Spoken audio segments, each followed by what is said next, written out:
Welcome to the Imaginal door. Before we begin, settle in and remember this.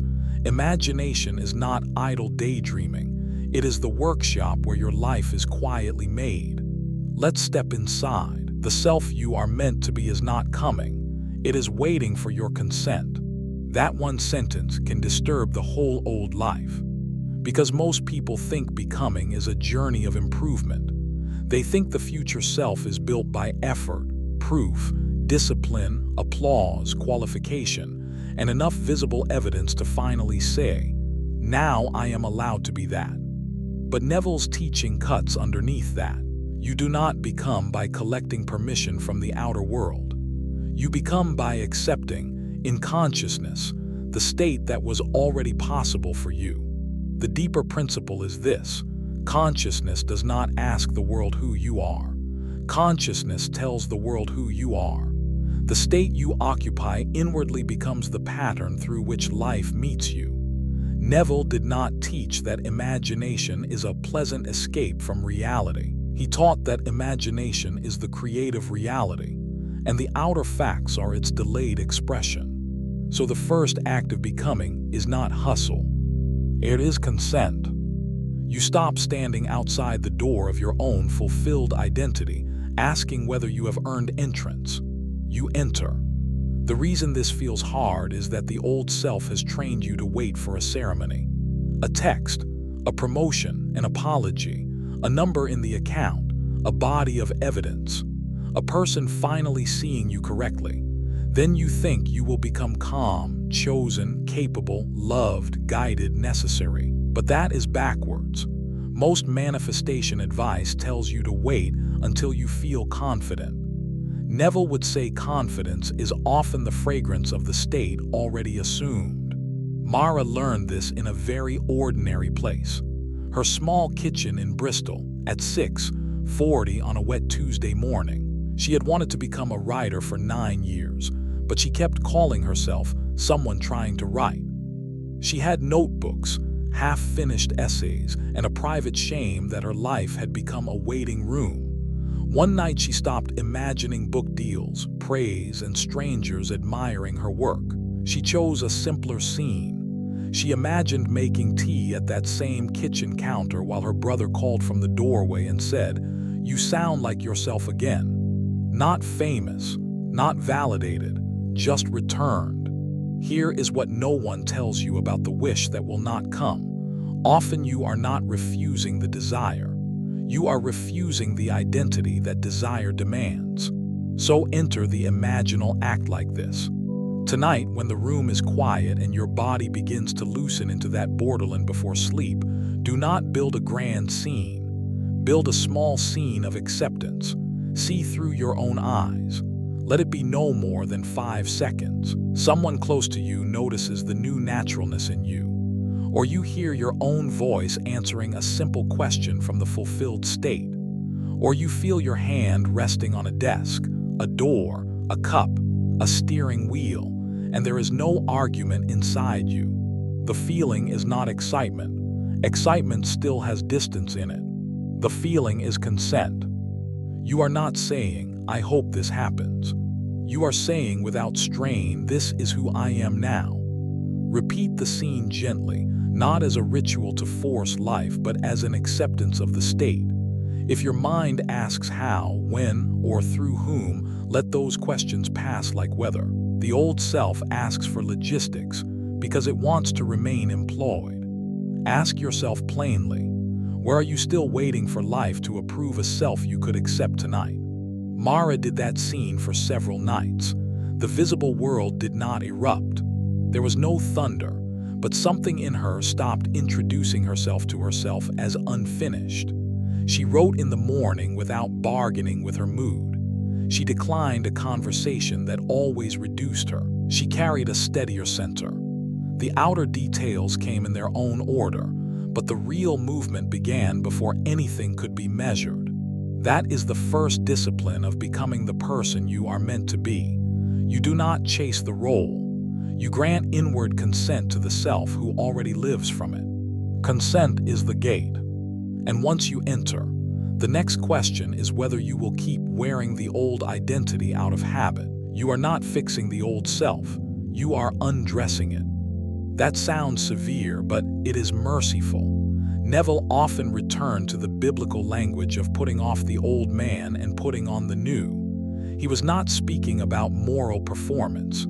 He was speaking about states. The old man is the identity you have worn so long that you confuse it with your name. The new man is the state of consciousness that fits the desire already fulfilled. This is one of Neville's most practical teachings. You move through states as naturally as you move through rooms. The mistake is calling a room your destiny because you have lived there for years. Underneath the wanting, there is always a garment. The rejected one, the late one, the almost one, the responsible one who never receives care, the talented one who never finishes, the spiritual one who secretly lives in fear, the healed one who still rehearses injury. These are not your essence. They are worn assumptions. Most advice says, be authentic. But here is the myth bust. What many people call authenticity is only long-practiced limitation. You can be sincere and still be wearing a false self. You can be familiar to yourself and still be asleep. Julian had built an entire adult life around being the dependable one. He worked in logistics in Manchester, answered everyone's late-night calls, covered shifts, remembered birthdays, and quietly resented the fact that no one seemed to ask what he wanted. His desire was not dramatic. He wanted a life that felt chosen. But whenever an opportunity appeared, he became the old garment again. Useful, tired, available. One evening, after another canceled dinner because someone needed rescuing, Julian sat on the last train home with rain making silver lines across the window. He did not try to manifest a new job, a new friend group, or a perfect future. He asked a harder question. Who am I wearing when I say yes to what drains me? That question matters. Where do you keep calling a costume your character? The old self stays in place because it gets paid in familiarity. Even pain can feel safe when it is predictable. You may say you want a new life, but if the old identity gives you a sense of importance, righteousness, or protection, you will unconsciously keep putting it on each morning. Neville's work is not cosmetic. It asks you to change the occupant. So use the imagination with precision. Before sleep tonight, let the body become heavy and the mind become simple.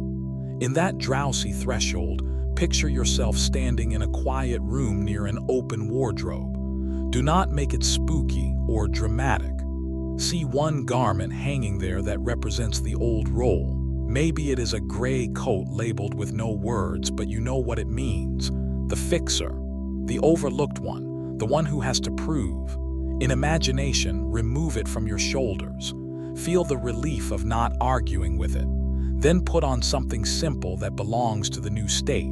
A clean linen shirt, a soft jacket, a ring, a watch. Not because objects have power, but because imagination speaks fluently in symbol. Now move immediately into a natural scene. Julian imagined walking into a small cafe on Saturday morning. His phone buzzed. He looked at it, smiled, and placed it face down without guilt. Across the table, his friend Amara said, "You look rested." That was the whole scene. The new man was not selfish. He was no longer available for self-erasure. Feel the new garment not as decoration, but as identity. How does your breathing change when you are no longer auditioning for usefulness? How does your face soften when you do not need to be needed? Let that feeling settle into the body until it becomes ordinary. I have watched this turn quietly again and again. The moment a person stops trying to improve the prison and simply leaves the role, their choices begin to reorganize. Not through force, through fit. The old yes no longer fits the new man. Tonight's move is direct. Name one old role you have been wearing, not aloud to the world, but honestly within yourself. Then, in sats, remove it.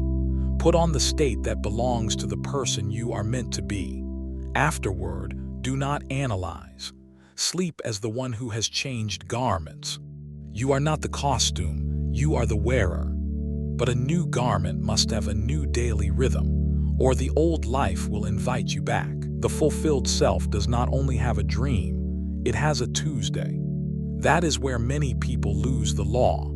They imagine the big announcement, the reunion, the applause, the bank notification, the final proof. They build a peak moment, but Neville kept pointing toward naturalness. A state is not truly occupied because you can produce a burst of emotion for 30 seconds. A state begins to clothe you when it becomes the natural atmosphere of your ordinary day. The inner principle here is subtle. The wish fulfilled is not merely an event at the end of a road. It is a mode of being. It has habits, pauses, preferences, tones of voice, ways of entering a room, ways of answering an email, ways of sitting alone without collapsing into lack. If you want to become the person you are meant to be, you must stop imagining only the trophy and begin imagining the climate. Most manifestation advice worships intensity. It says the stronger the feeling, the faster the result. That is not Neville's deeper standard. The real question is not, did I feel a dramatic high? The real question is, did it feel natural enough to be myself? Elena was a graphic designer in Porto who wanted to become a creative director, but every imaginal scene she built made her feel like an imposter on a stage. She saw herself being praised in a glass boardroom. She saw applause. She saw a title. Then she woke up the next morning and returned to being the anxious employee who over-explained every decision. One night she changed the whole approach. Instead of imagining a dramatic promotion, she imagined an ordinary Wednesday after the identity had become normal. She was standing barefoot in her apartment, watering a basil plant near the window. Her laptop was open on the table. A message from a colleague read, "Your direction on this made it much clearer." She read it, smiled, and kept watering the plant. No shock, no inner scream, just recognition. That is how naturalness feels. The fulfilled state is allowed to be calm. The reason people stay stuck is that they keep trying to become in exceptional moments while remaining unchanged in ordinary ones.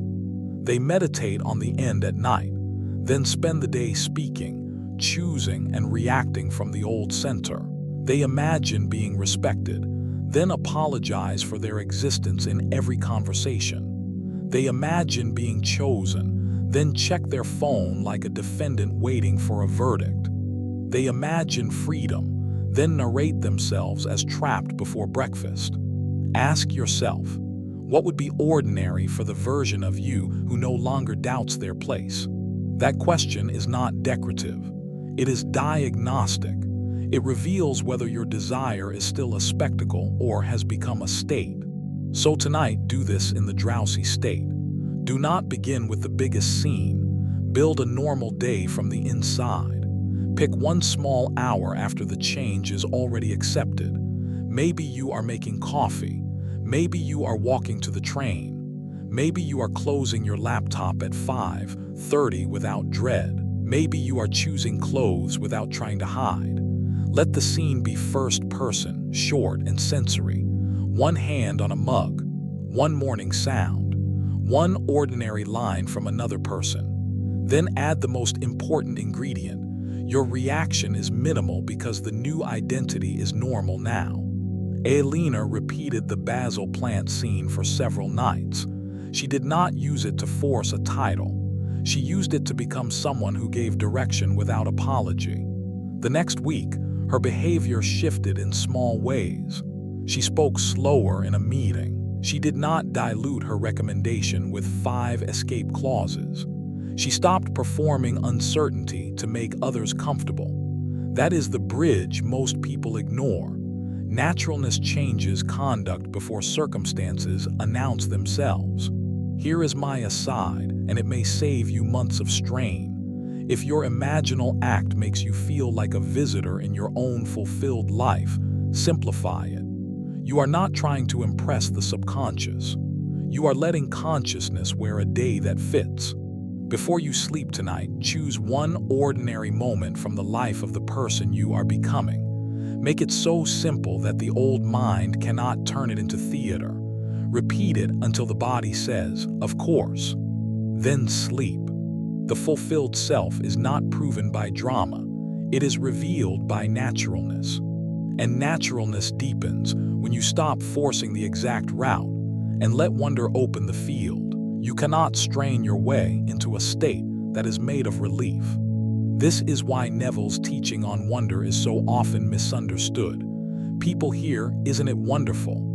and turn it into a chant, a mood hack, a spiritual performance.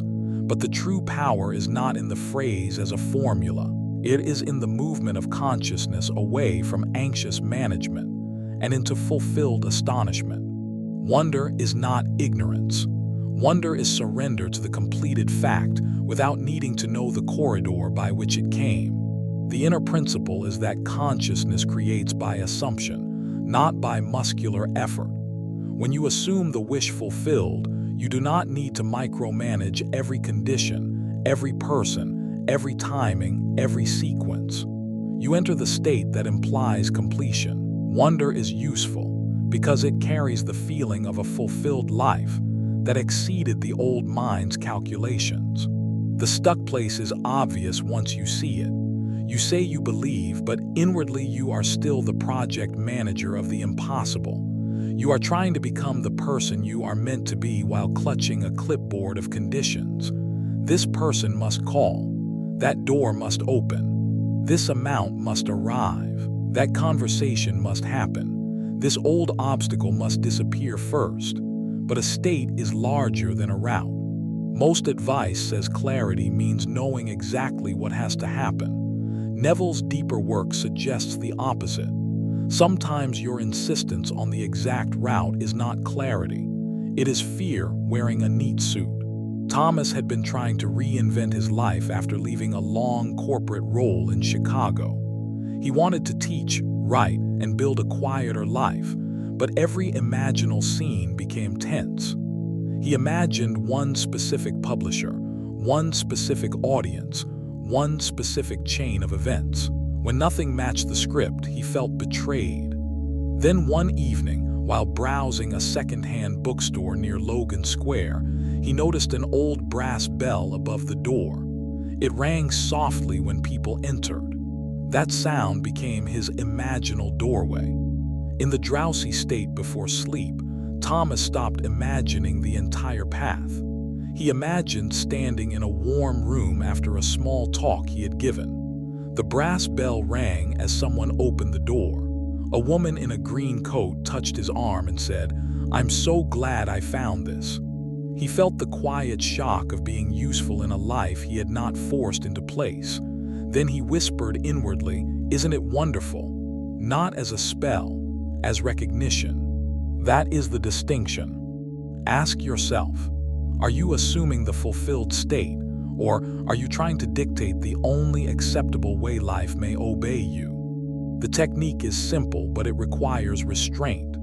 Tonight, when you feel that soft heaviness before sleep, create a scene that implies the new self has arrived, but do not define the entire mechanism. Use one sensory anchor, a bell, a hand on a chair, the smell of clean rain, a message already received, a key turning. Then let the feeling be wonder. Somehow it is done. Somehow I am here. Somehow this became natural. Do not explain it. Explanation pulls you back into the old state. This is not passivity. Neville was not teaching laziness. He was teaching causation at the level where causation begins. After the imaginal act, you may take action, but action will have a different fragrance. It will not be the action of a frightened person trying to earn existence. It will be the movement of someone already inwardly placed. I have seen the most rigid desires soften when wonder enters, not because the person stopped caring, but because they stopped strangling the desire with the same consciousness that produced the lack. Wonder opened space for the state to express in ways the old self could not design. Thomas's outer story did not unfold like his original plan. That was the mercy. He found a local teaching series, then a small community, then work that fit his temperament more closely than the impressive future he had been trying to force. The point is not the details. The point is that his inner strain gave way to fulfilled astonishment, and from there, he could move. Before you sleep tonight, choose one desire that you have overmanaged. Build a brief scene that says, "I am already living as the one this desire belongs to." Add one sensory detail, then let wonder be the feeling. Let it be soft, not loud. Wonder is faith without a clenched jaw. But if wonder loosens the grip on the future, revision frees you from the past that keeps claiming ownership of your name. Your past is not only what happened, it is what you keep using as evidence. This is where Neville's revision becomes more than correcting an unpleasant scene. Revision is one of the sharpest tools in his entire teaching because it refuses to let yesterday remain the author of tomorrow. But many people use revision too narrowly. They revise an argument, an embarrassment, a painful message. That can be useful, yet the deeper work is revising the point of origin from which you keep identifying yourself. If you are becoming the person you are meant to be, ask where the old self first learned its name. Not your legal name, your inward name, the one that says, "I am the one who is always almost chosen. I am the one who starts late.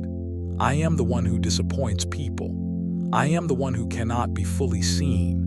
These names often come from a scene, a classroom, a dinner table, a rejection, a parent's sigh, a public failure, a room where you decided silently who you were allowed to be.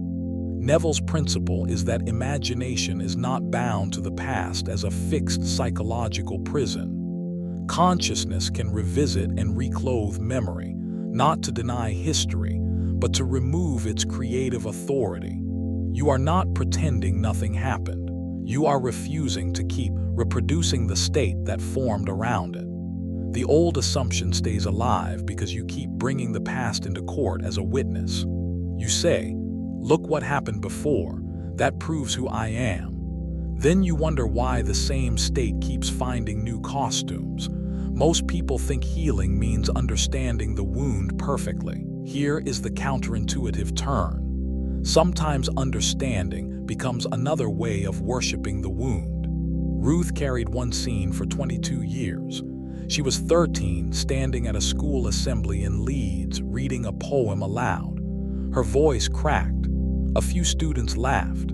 A teacher rushed her off kindly, which somehow made it worse. Decades later, Ruth was a competent architect with a quiet desire to teach design workshops. But every time she stood in front of people, the old assembly hall returned.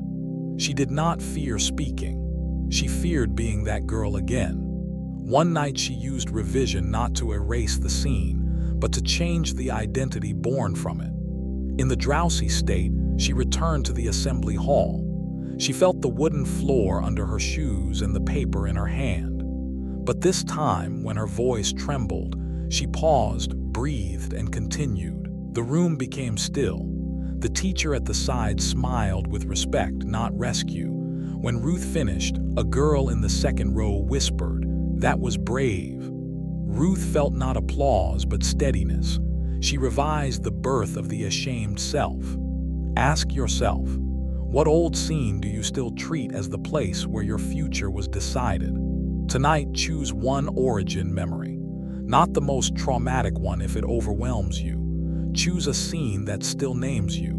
Let yourself become drowsy. Enter it briefly from within, and change only what is necessary to give the younger self a different conclusion. Hear one sentence that would have changed the state. Feel one gesture of support. See yourself responding from dignity. Keep it short. Keep it believable enough for feeling, not for history. Neville's revision works by replacing the emotional fact you continue to occupy. After the revised scene, do not debate whether it is true. The question is whether the old version still has the right to generate your present state. You are not editing a documentary. You are withdrawing creative consent from a memory. Ruth did the revision for a week. The first change was not that a workshop appeared. The first change was that she stopped flinching when someone asked her opinion in a room. She noticed her own voice staying with her. Later, when she did teach, she did not feel like a frightened girl pretending to be an adult. She felt like someone whose origin had been returned to dignity. Here is what I have learned from watching revision practiced seriously. The past is stubborn only when it remains emotionally current. Change the inner meaning, and the present loses an old command. Before sleep tonight, revise one remembered beginning.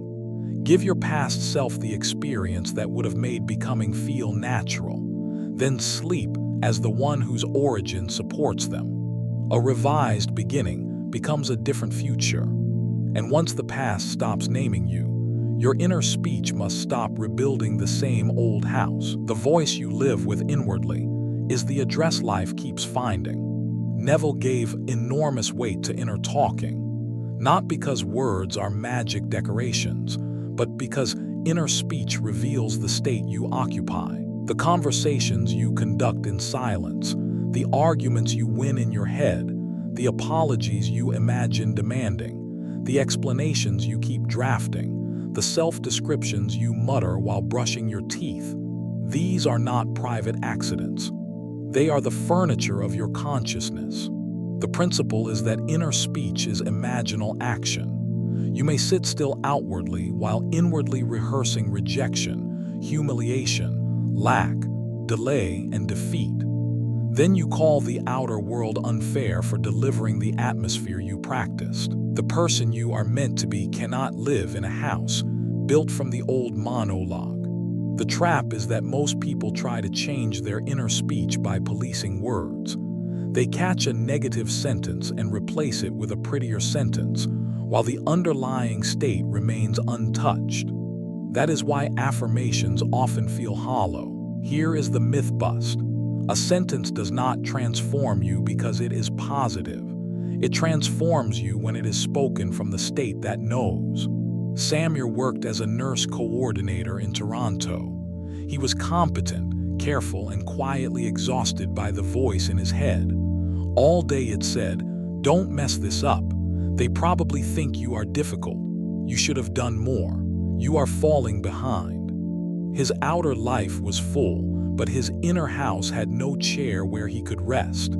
He wanted to become a person who trusted himself, but every inward conversation treated him as someone on trial. One winter evening on the bus home, he noticed he was explaining himself in his mind to a supervisor who was not there. The conversation had no audience, but it drained him as if it were real. That was the door. He realized his imagination was not idle, it was occupied. So he changed the structure of his inner home. Before sleep, while drowsy, Samuel imagined entering his apartment. The light was warm. His shoes came off by the door. His phone was silent. He heard his own inner voice, but it was different. It said, "We handled today. We are allowed to rest." Then he imagined sitting at his small kitchen table while a colleague's voice came through a message. Your calm made the shift easier. He did not loop the praise. He looped the inner tone that could receive it without suspicion. Ask yourself, if your inner speech were a room, would the person you are becoming want to live there? This is not about suppressing every fear. Suppression creates a basement. Neville's discipline is replacement at the level of occupancy. You notice the old conversation, and instead of wrestling it, you leave that room. You enter a new inward dialogue consistent with the fulfilled identity. The technique tonight is this. In the last moments before sleep, choose one recurring inner sentence that belongs to the old self. Do not write 20. One is enough. Maybe it is, I am behind. Maybe they never choose me. Maybe I always ruin it. Hear it once as if from a radio in another room. Then lower the volume. Now enter your imaginal scene. You are in a place that feels like home. A desk, a kitchen, a balcony, a parked car at sunrise. From within that place, hear the new inner speech as a natural private fact. Not shouted, not repeated mechanically, spoken with quiet ownership. Use language you would actually believe if the state were real. I belong to my life. I can trust my place. It is safe to move as myself. I am no longer explaining my existence. Let the sentence come from the new state, not from panic. Feel the body respond. A softening in the chest, a slower breath, a sense that the trial is over. Samir practiced this not as a morning performance, but as an evening relocation. Over time, he caught the old courtroom voice faster. He did not fight it. He stopped furnishing it. The inner house changed. And because his inner house changed, his outer manner changed. Fewer unnecessary apologies, clearer decisions, a rest he no longer had to earn. Here is the quiet truth. You become what your inner speech assumes is normal. Tonight, stop decorating the old monologue. Give the new self a place to speak from. Your inner voice is not commentary, it is residence. And when the inner residence changes, even the body begins to bear witness to a different self. Your body is often the last place you allow the new self to arrive. You may speak the assumption, you may imagine the scene, you may understand the teaching beautifully, but then the body remains contracted in the posture of the old identity. Shoulders braced, jaw tight, breath shallow, eyes scanning, hands ready to defend. And because feeling is the secret, this matters. Not in a medical or mechanical way. In Neville's sense, the body becomes the instrument through which a state is felt as real. The principle is that assumption must become embodied enough to feel natural.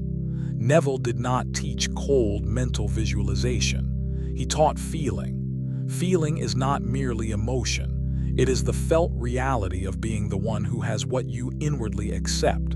The body helps consciousness say, "This is mine, this is me, this is normal."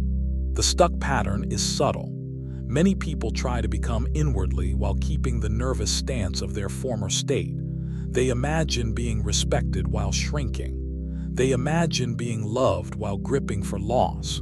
They imagine being free while breathing like someone trapped. Then they blame the method because the scene feels unreal. But the scene feels unreal because the body is still testifying for the old self. Most advice tells you to visualize harder. Often, the wiser move is to soften deeper. Celia was a ceramic artist in Santa Fe preparing for her first small gallery showing. She did not need a miracle. She needed to stop entering every room as if she had to apologize for taking up space. Her imaginal scenes were clear. People viewing her work, quiet appreciation, a sense of belonging. But each time she imagined it, her stomach tightened and her shoulders rose.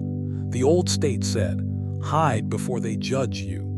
One afternoon in her studio, clay drying under her fingernails, Celia noticed how her body curved around her work protectively, like a child hiding homework.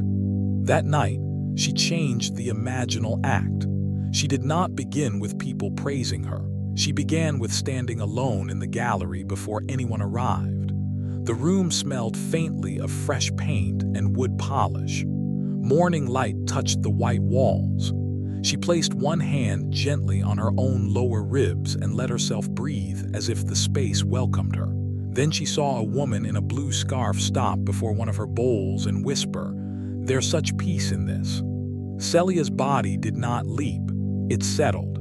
Ask yourself, what posture does your old identity keep borrowing from you? This is not about forcing confidence poses or performing power. That becomes another costume. The imaginal technique is more intimate. Before sleep, lie still and allow the body to grow heavy. Let the face soften first, then the throat, then the shoulders, then the hands. Once the body is quiet, enter one scene where the new self is already at home. Include the body in the scene. Feel your feet on the floor. Feel the spine not rigid but supported. Feel the breath of someone who is not waiting to be attacked by life. If your desire involves love, do not imagine gripping someone. Feel your body as one who is loved and therefore not hunting. If your desire involves work, do not imagine proving. Feel your body as one who belongs in the room. If your desire involves purpose, do not imagine sprinting toward destiny. Feel your body as one, already carrying a quiet commission. Here is what no one tells you about embodiment. The subconscious is persuaded less by your dramatic declarations than by your relaxed acceptance. A body at peace can make a small imaginal scene feel more real than a cinematic fantasy performed from panic. Celia practiced standing in the empty gallery every night. The visible outcome is not the point to worship. The change was that she stopped abandoning herself before being seen. On the evening of the showing, she still felt human nerves, but they did not name her.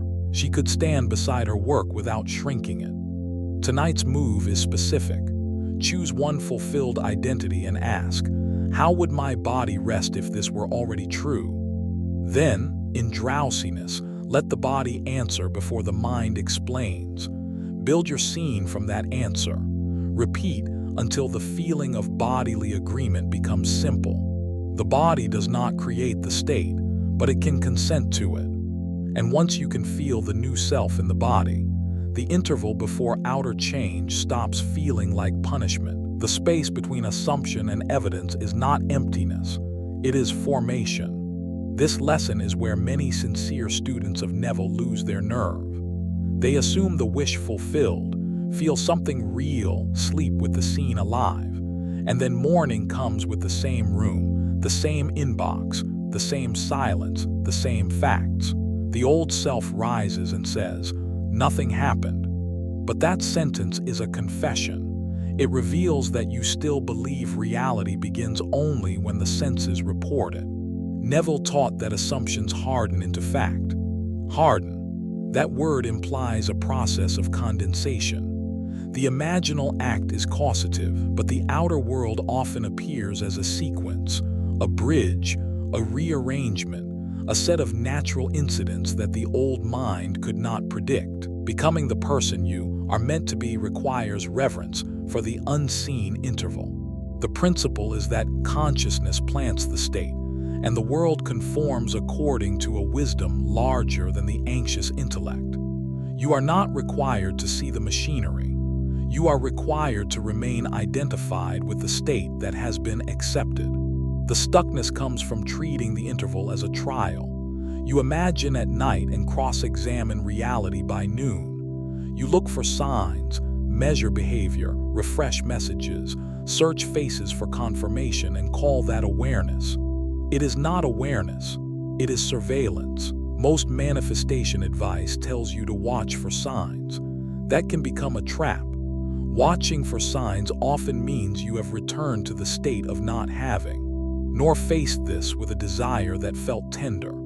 She had applied to a selective fellowship in environmental design after years of working quietly in municipal planning. The application mattered, but what mattered more was who she would become if she stopped seeing herself as someone outside the room. She did her imaginal scene faithfully, standing near a river at dawn after a field presentation, hearing her mentor say, "This is exactly where your work belongs." For 3 weeks, no visible movement came. Then a friend mentioned another program. Nor felt tempted to spiral. Maybe I chose wrong. Maybe I imagined badly. Maybe I should start over. Instead, she recognized the interval. She did not worship the first form. She returned to the state. My work belongs where it can serve. Ask yourself, during the interval, do you remain the fulfilled self, or do you become an investigator of lack? This is not a command to ignore practical life. It is a command not to let appearances draft your identity. During the creative interval, you can answer emails, submit forms, have conversations, and make decisions. But you do it from the state, not from panic. The technique tonight is to imagine not the first announcement, but the calm middle of the interval already blessed. Enter drowsiness.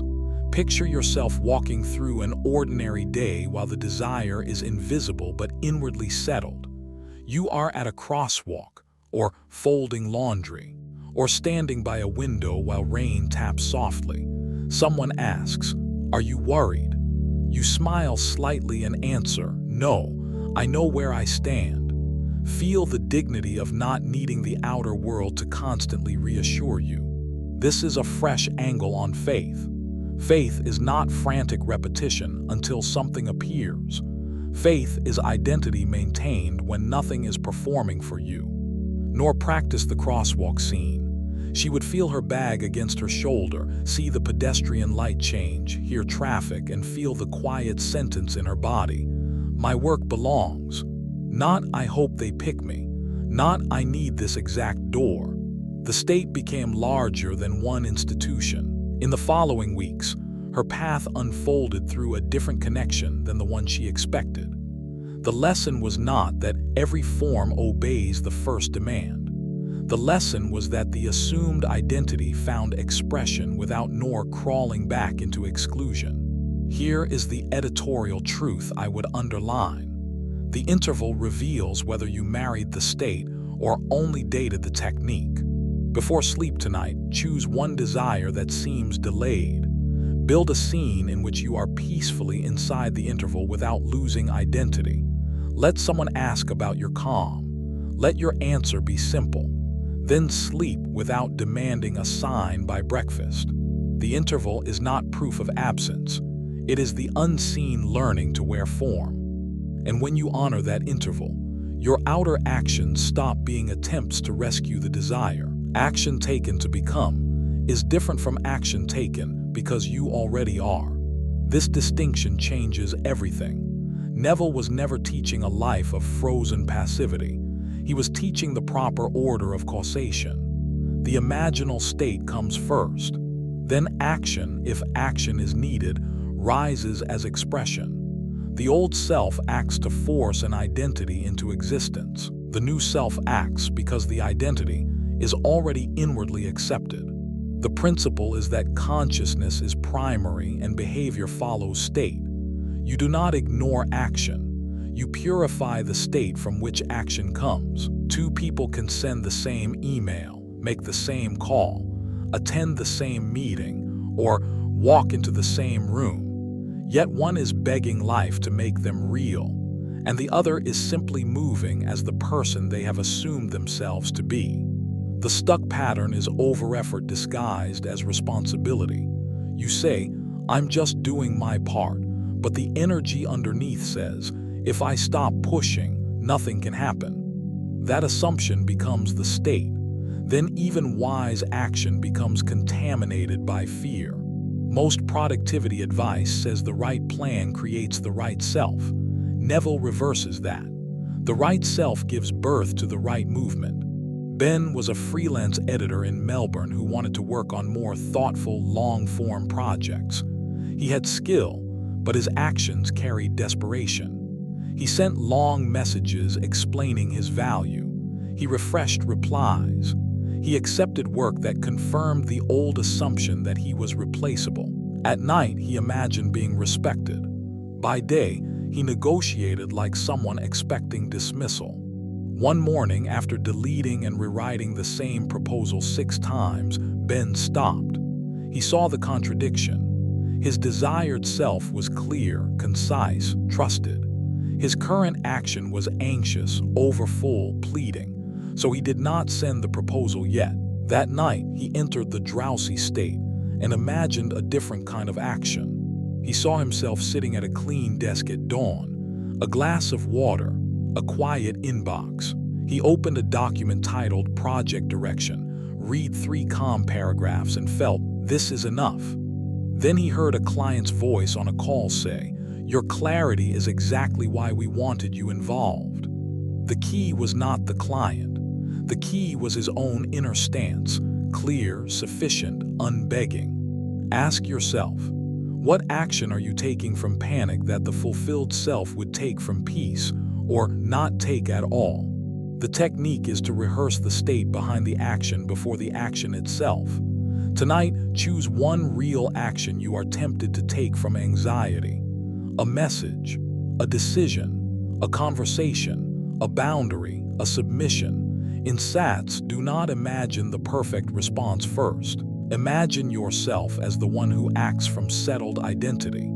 Feel the hand on the keyboard. Feel the breath steady. Feel the sentence being shorter because you are no longer trying to earn your place through excess. Then see the action completed and your body remaining calm afterward. This is not about doing less as a rule. Sometimes the fulfilled self acts boldly. Sometimes the fulfilled self rests. Sometimes the fulfilled self speaks one sentence that the old self would bury under 20. The point is not the size of the action. The point is the source. I have watched people sabotage beautiful assumptions by rushing to help them from the old state. They imagine love, then chase. They imagine respect, then over-explain. They imagine abundance, then make choices from terror.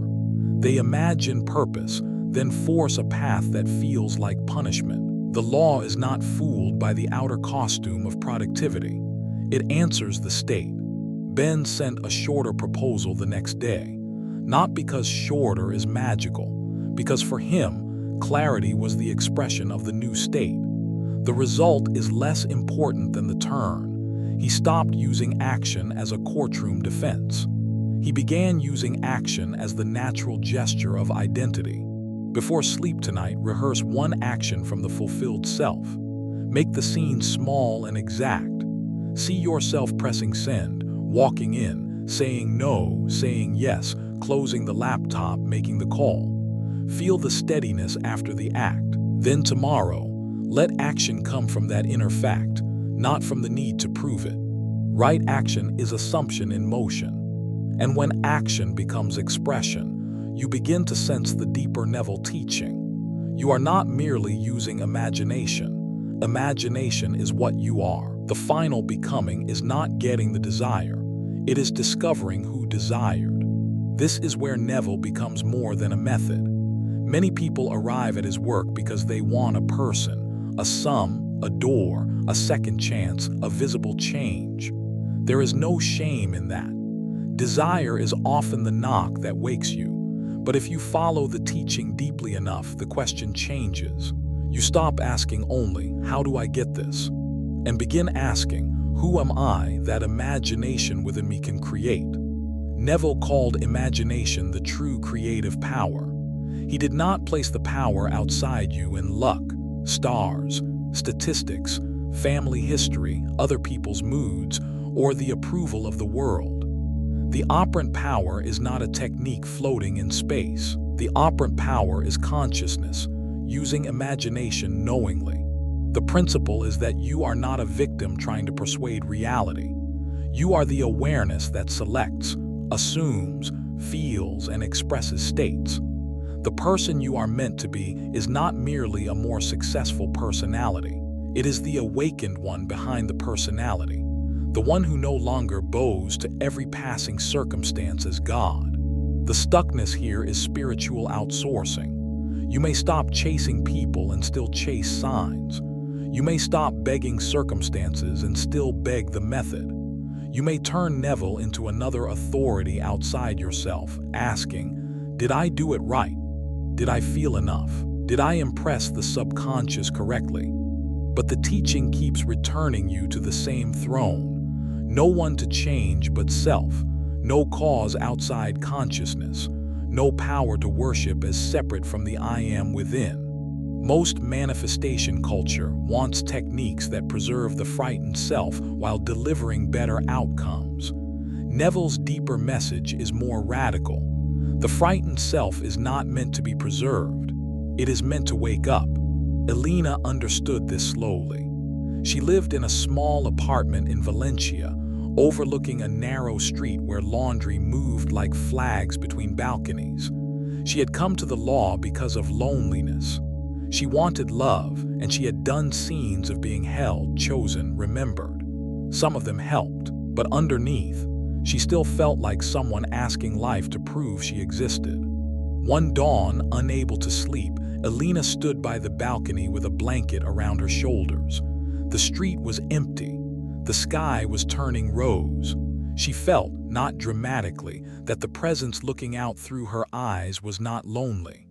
The personality had a story of loneliness. Awareness itself was whole. That morning did not cancel her desire for companionship. It purified it. She no longer wanted love as evidence that she was real. She wanted love as expression of the reality she had touched. Ask yourself, are you using the law to decorate the old identity or to awaken from it? The imaginal technique for this final lesson is quiet. Tonight, before sleep, do not begin with any specific desire. Lie down and let the body soften. Feel the simple fact of being aware. Not your name, not your history, not your problem. Just the silent I am before it becomes I am late, I am unwanted, I am failing, I am waiting. Rest there for a few breaths. Then from that bare awareness, gently assume the identity that belongs to your becoming, not as a mask, as a chosen expression. Now build one small scene. Elena chose the balcony. She imagined standing there in morning light, feeling whole before anyone arrived. Then she heard a friend below call up, "You look peaceful today." She smiled, not because peace had been granted from below, but because it had been recognized from within. That is the proper order. The world reflects. It does not originate your being. This practice prevents the law from becoming another form of hunger. You can still desire. You can still imagine. You can still revise, assume, and act. But you do it from the awakened center, not from the orphaned state. The desire becomes a doorway into deeper self-recognition. Here is my final aside. The greatest success in this work is not becoming untouchable. It is becoming conscious. Conscious of the state. Conscious of the inner speech. Conscious of the imaginal act. Conscious of the power you used unconsciously for years. Once you know where the power is, you stop pleading with shadows. Before sleep tonight, return to the bare sense of being. Then choose one identity as an expression of that being. Loved, guided, useful, free, steady, creative, at home. Build a 5-second scene that implies it is already natural. Feel it softly. Sleep without begging the world to crown you. You are the operant power, and becoming begins when you remember it. Now the whole hour returns to one quiet command. Live from the self you have accepted within. That's all for now. Thank you for spending this hour with the Imaginal Door. Subscribe, return often, and remain faithful to the life you are quietly assuming.